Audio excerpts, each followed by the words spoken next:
Uşaqlarda allergiya və astma ürək fəaliyyətini poza bilərmi? Təbii ki. Niyə də yox? Və pozur. Astma nə deməkdir? Akciğerlərin düzgün işləməməsi, niyə allergiyası və ya hansı akciğerdən və ya problem varsa və s.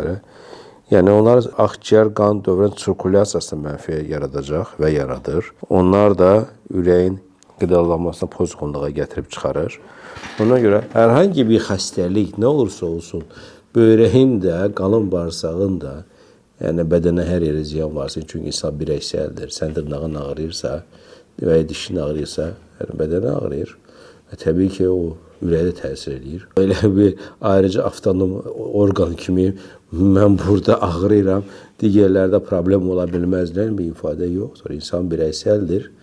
Atalar sözü var, insanın ağrıdığı yer ürəyi sayılır və doğrudur. Sən ürəyin orada sayılır və təbii ki, o da hər şeyə mənfi təsir göstərir. Yəni, absorbasiyası pozulur, mineral absorbasiyası pozulur, bədəndə problemlər yaranır və bunlar hamısı bir-birinə mənfi təsir göstərir.